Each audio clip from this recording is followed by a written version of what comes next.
नमस्कार बंधुरा welcome back to my channel लाबनीज कुक एंड ब्लगे सकलके स्वागत जानिए आज के आरो एक नतून भिडियोर संगे। तो चलो आजकेर भिडियोटा शुरू करा जाक। কিছু মাস আগে আমরা একটা নতুন ঘরে শিফট করেছিলাম। আমরা আগে যে ঘরটায় থাকতাম তার সেটা ছেড়ে দিয়ে একটা অন্য ঘরে শিফট করেছিলাম এবং সেখানে এসে নতুন করে সমস্ত কিচেনটাকে গোছগাছ করছিলাম। তো আজকে তোমাদের সাথে যে ভিডিওটা মানে দিচ্ছি সেটা হলো কিচেনকে আমি কিভাবে সেটআপ করছি সেটাই তোমাদের সাথে শেয়ার করব। তো এখানে সমস্ত কিছু যেগুলো দেওয়ালে লাগানোর সেগুলো আমি লাগিয়ে নিয়েছি। বাসন রাখার এক ওদিকে অ্যাকোয়াগার্ডটা লাগানো হয়েছে দেওয়ালে, আরও একটা সেলফ আমি বানিয়ে লাগিয়েছিলাম কারণ আমি জানতাম এখানে আমাকে অনেক দিন থাকতে হবে, কিন্তু ইদানিং আমি যখন ভিডিওটা দিচ্ছি এই মুহূর্তে আবার শুনছি আমাকে এখান থেকে অন্য কোথাও চলে যেতে হবে। তো যাই হোক, অন্য কোথাও গেলে তোমরা আবার একটা নতুন কিচেনের ভিডিও দেখতে পাবে এবং নতুন একটা কিচেন সেটআপ দেখতে পাবে। তো চলো আজকে এই নতুন কিচেন সেটআপটা তোমাদের সাথে শেয়ার করা যাক। তো বাসনপত্রগুলো নিয়ে এসেছিলাম এবং বাসনপত্রগুলোকে ভালো করে মাজা ছিল, কিন্তু ধুয়ে ধুয়ে সমস্ত কিছু এখানে রেখেছিলাম এবং জলশুদ্ধ ওই র্যাকটার মধ্যে রাখলে অনেক দাগ হয়ে যায়। তো আমি মুছে রেখেছিলাম যেহেতু র্যাকটা, তাই বাসনপত্রগুলোকেও মুছে মুছে এখন র্যাকের মধ্যে গোছগাছ করে রাখবো।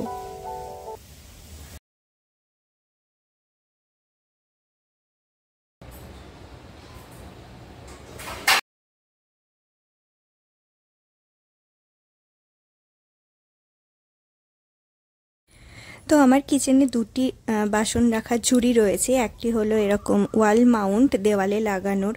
তো যারা এই ধরনের শিফটিং করে এবং ভাড়া বাড়ি বা কোয়ার্টারে থাকে তাদের জন্য কিন্তু এই ধরনের র্যাকগুলো ভীষণ কাজের। এগুলো যখন খুশি তখন খুলে নিয়ে যাওয়া যায় এবং লাগানো যায়।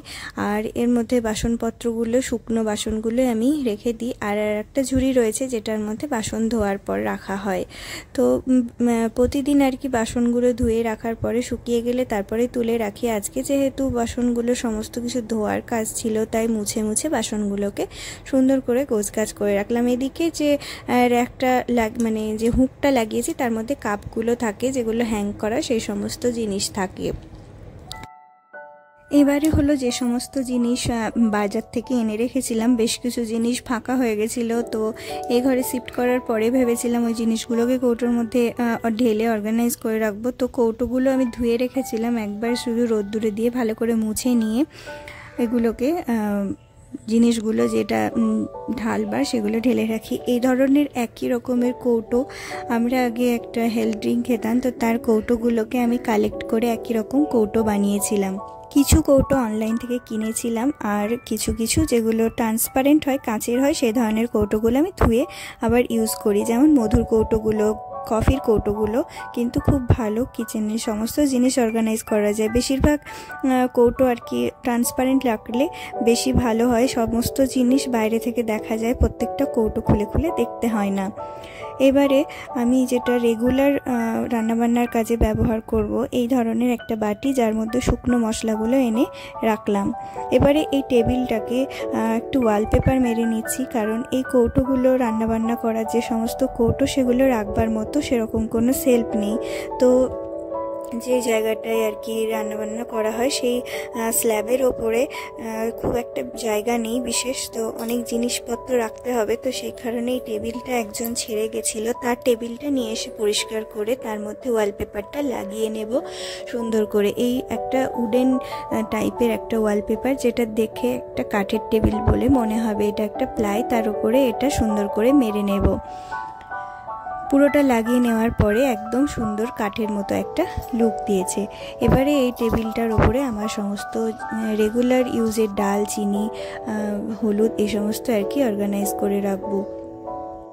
তো এই ধরনের একটা ওয়াল সেলফ যেটা অনলাইন থেকে অর্ডার করেছিলাম, এটা একটা 4 টায়ারের ছিল। এর ওপরে আরও একটা কাঠ ছিল যেটা খুলে দিয়েছি, কেননা এই বড় ধরনের কৌটোগুলো এর মধ্যে রাখা যাচ্ছিল না। তো সেই কারণে ওপরের কাঠটা খুলে দিয়ে বড় কৌটোগুলো রেখে দিয়েছি সুন্দর করে, যতটা সম্ভব ছোট্ট টেবিলের মধ্যে বেশি জিনিস রাখতে পারি। তো সেই কারণে এই সেলফটা কিন্তু দেওয়ালেও চাইলে লাগানো যেতে পারে। তো আমি দেওয়ালে না লাগিয়ে টেবিলের ওপর রেখেছিলাম, স্ল্যাবের ওপরেও রাখা যেতে পারে। তো এইভাবে কিন্তু আরও একটা ওপরে রো বানিয়ে জিনিসগুলোকে অর্গানাইজ করে রাখলাম। নিচের মিডিলের আর নিচের এই দুটোতে ছোট ছোট কৌটোগুলোকে রাখবো, তাতে জায়গাটাও অনেকটা কম নিচ্ছিল আর জিনিসগুলো সুন্দরভাবে অর্গানাইজ হয়ে গেছিলো।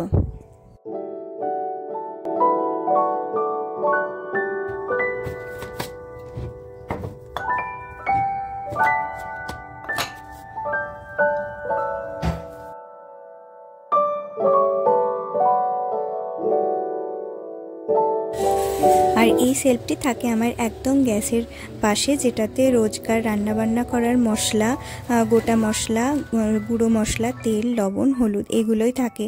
আগে আমি এই ধরনের লম্বা বোতলে তেল রাখতাম যাতে তেল গড়ে পড়ে, তার জন্য একটা প্লাস্টিকের দিয়ে দিতাম। পরে আমি এই বোতলটা চেঞ্জ করেছিলাম।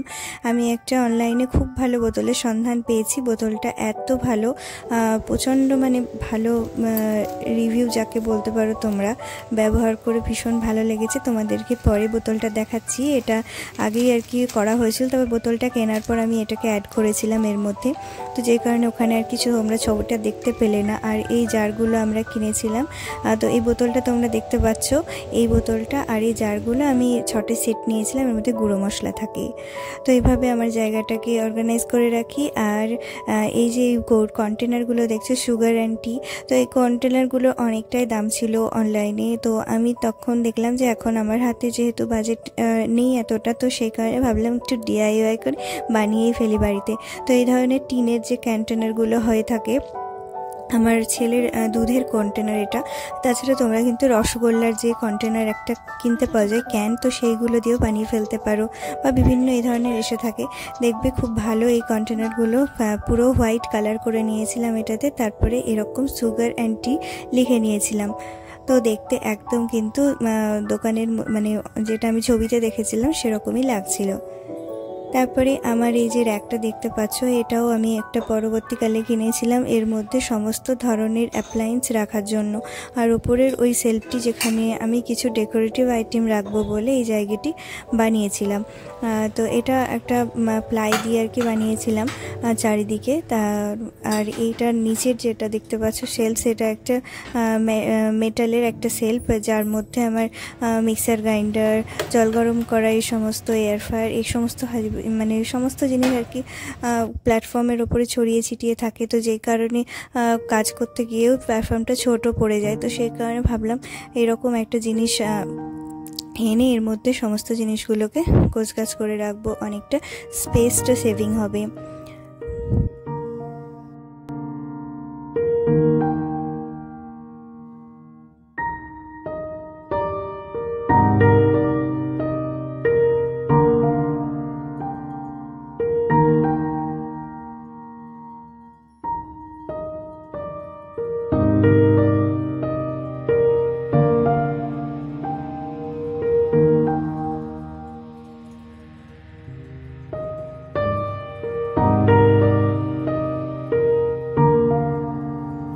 এখানে সমস্ত জিনিস ওপরে যেগুলো থাকে সেগুলো তুলে নিলাম।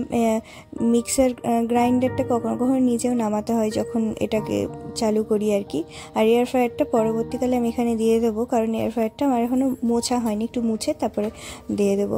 তারপরে আমার ফ্রিজটাকেও আর কি লাগানো হয়েছে। লাগানোর পরে ফ্রিজটা একটু নোংরা হয়েছিল, কিছু জিনিস ছিল যেগুলো বের করে মানে তখন আপাতত রেখেছিলাম।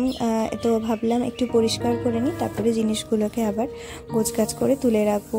আমার ফ্রিজটাতে একটু সমস্যা হয়েছে যে জল পরে ডিফ্রস্ট করলে পরেই আর জলটা বাইরের দিকে না বেরিয়ে ভেতরের দিকেই পড়ে, তো যেই কারণে সবজি রাখার ট্রে থেকে সমস্ত জায়গায় জলে পুরো ভর্তি হয়ে যায়। একটা বাটি রেখে দিই, জলটা ভর্তি হলে তারপর আবার সেই বাটিটা থেকে জল চেঞ্জ করে করে অনেকবার আর কি সমস্যাটা হয়ে থাকে, তো করতে হয় এরকম। তো ফ্রিজটা এখনও অবধি তো ভালোই চলছে, শুধুমাত্র ভেতরের লাইটটা খারাপ হয়ে গেছে আর এই জল পড়ার সমস্যাটা হয়েছে।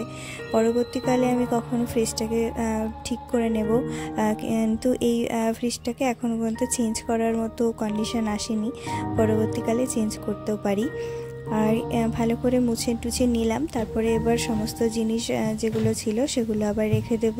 কিছু ফলমূল আনা হয়েছিল, তো সেই ফলমূলগুলোকে আবার এখানে ঠিকঠাক করে গোছগাছ করে ফ্রিজের মধ্যে তুলে রাখলাম।